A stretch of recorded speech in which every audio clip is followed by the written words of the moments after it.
చిన్న చిన్న ఆశ మూవీ జియో హాట్‌స్టార్‌లో తెలుగు డబ్బింగ్‌తో స్ట్రీమింగ్ అవుతుంది. Slow burn slice of life drama జోనర్‌లో వచ్చిన మూవీ ఎలా ఉందని డీటెయిల్‌గా ఈ వీడియోలో మాట్లాడుకుందాం.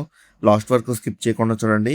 ఇంకా ఆ మూవీలో స్టోరీ లైన్ గురించి సింపుల్‌గా చెప్పాలంటే, వారణాసి సిటీలో లేలా అనే ఒక లోన్లీ వుమెన్ తన ఫోన్ అండ్ పర్స్ పోగొట్టుకుంటుంది. కంప్లీట్‌గా హెల్ప్‌లెస్ సిట్యుయేషన్‌లో ఉంటుంది. ఆ టైంలో మాధవన్ మాస్టర్ అని ఒక స్ట్రేంజర్ తన లైఫ్‌లోకి వస్తాడు. ఆ అన్‌ఎక్స్‌పెక్టెడ్ మీటింగ్ తర్వాత ఒక రోజంతా ఇద్దరు కలిసి చేసే జర్నీ, ఆ జర్నీలో వీళ్ళిద్దరి మధ్య ఫార్మ్ అయ్యే ఆ బాండింగ్, లైఫ్‌ని వేరే పర్స్పెక్టివ్‌లో చూడడం, ఇదే మూవీ యొక్క మెయిన్ స్టోరీ. ఇంకా ఫస్ట్ హాఫ్ అయితే చాలా కామ్‌గా, స్మూత్‌గా స్టార్ట్ అవుతుంది. డైరెక్టర్ ఎక్కడ హడావిడి చేయకుండా క్యారెక్టర్స్‌ని అర్థం చేసుకోవడానికి ఆడియన్స్‌కి మంచి టైం ఇస్తారు.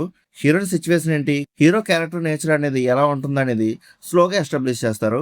వీళ్ళిద్దరు జర్నీ స్టార్ట్ అయ్యాక వారణాసి స్ట్రీట్స్‌లో నడవడం, లోకల్ ప్లేసెస్ ఎక్స్‌ప్లోర్ చేయడం, సింపుల్ కన్వర్జేషన్స్ ఇలాంటి చిన్న చిన్న మూమెంట్స్ తోనే ఫస్ట్ హాఫ్ ట్రావెల్ అవుతుంది. సినిమా మొత్తం పెద్ద ట్విస్ట్, ఫైట్స్ లేదా హై వోల్టేజెస్ సీన్స్ మీద డిపెండ్ అవ్వదు. చాలా సింపుల్ సిచ్యువేషన్స్ ని ఎమోషనల్ గా ప్రెజెంట్ చేస్తుంది. కానీ ఇక్కడ మైనస్ కూడా ఉంటుంది. First place screen play expect చేసే వాళ్ళకైతే మాత్రం ఫస్ట్ హాఫ్ అనేది కొంచెం స్లోగా అనిపిస్తుంది. కొన్ని సీన్స్ ఇంకా కొంచెం క్రిస్ప్ గా ఉంటే బాగుండేది అనిపిస్తుంది. కానీ డైరెక్టర్ క్రియేట్ చేసిన పీస్ఫుల్ అట్మాస్ఫియర్ మాత్రం చాలా నేచురల్ గా వర్కౌట్ అయింది. మూవీ మోడ్ ని ఎస్టాబ్లిష్ చేయడంలో ఫస్ట్ హాఫ్ సక్సెస్ఫుల్ అయిందని చెప్పొచ్చు. సెకండ్ హాఫ్ వచ్చేసరికి సినిమా యాక్చువల్ ఎమోషనల్ లేయర్ లోకి ఓపెన్ అవుతుంది. ఫస్ట్ హాఫ్ లో ఉన్న సింపుల్ కన్వర్జేషన్స్ అనేవి సెకండ్ హాఫ్ లో చాలా పర్సనల్ గా మారిపోతాయి. ఇద్దరు క్యారెక్టర్స్ వాళ్ళ పాస్ట్ గురించి, లోన్లీనెస్ గురించి, లైఫ్ లో మిస్ అవుతున్న మూమెంట్స్ గురించి మెల్లగా షేర్ చేసుకుంటారు.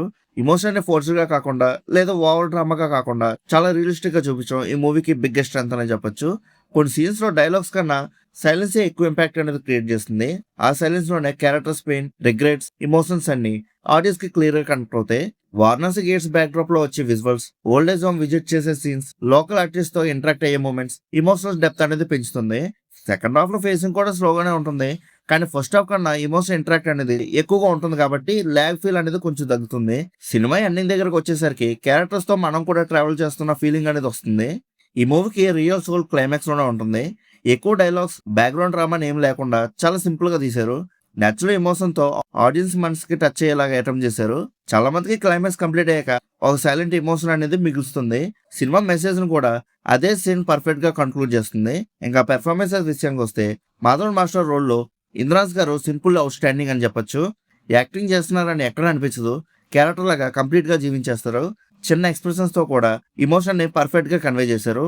ఈ మూవీకి మెయిన్ బ్యాక్ బోన్ ఆయన పెర్ఫార్మెన్స్ అని చెప్పాలి. లీలా క్యారెక్టర్ లో మధు గారు కూడా చాలా మెచ్యూర్ పెర్ఫార్మెన్స్ ఇచ్చారు. తన లోన్లీనెస్, పెయిన్, లైఫ్ లో ఉన్న ఎంప్టీనెస్ ని స్టేబుల్ గా చూపించారు. ఇద్దరి మధ్య కెమిస్ట్రీ కూడా చాలా ఆర్గానిక్ గా ఉంటుంది. ఫోర్స్ఫుల్ గా ఎక్కడ అనిపించదు. సైడ్ క్యారెక్టర్స్ కూడా స్టోరీకి ఎంత కావాలో అంతే సపోర్ట్ ఇచ్చారు. టెక్నికల్ సైడ్ గురించి మాట్లాడుకుంటే, గోవింద్ వసంత బ్యాక్గ్రౌండ్ స్కోర్ సినిమాకి ఎమోషనల్ గా నెక్స్ట్ లెవెల్ లో తీసుకెళ్లింది. బీజిఎం అనేది సీన్స్ మోడ్ ని బ్యూటిఫుల్ గా ఎలివేట్ చేస్తుంది. కెమెరా వర్క్ గురించి స్పెషల్ గా మెన్షన్ ఇవ్వాలి.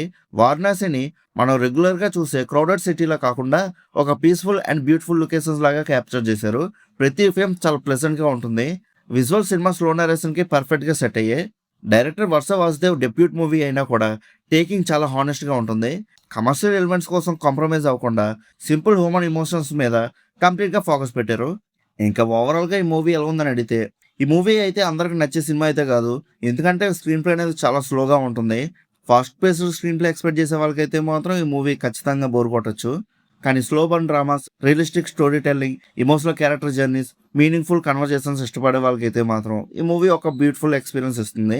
నా సైడ్ నుంచి చెప్పాలంటే, పేసెస్తో చూస్తే ఈ మూవీ నుంచి మంచి ఎమోషనల్ సాటిస్ఫాక్షన్ అనేది వస్తుంది.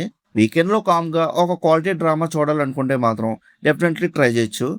ఒకవేళ ఆల్రెడీ మూవీని చూస్తుంటే మీకు ఎలా అనిపించిందో కింద కామెంట్ సెక్షన్లో చెప్పండి. అలానే ఇలాంటి movie updates and movie reviews కోసం మన సినిమా యాప్ ఛానల్ సబ్స్క్రైబ్ చేసుకొని బెల్ ఐకాన్ కూడా ఆన్ చేసి పెట్టుకోండి. మా వీడియోస్ మీరు మిస్ అవ్వకుండా చూడగలుగుతూ ఉంటారు. ఇంకా మళ్ళీ మనం నెక్స్ట్ వీడియోలో కలుసుకుందాం. బై.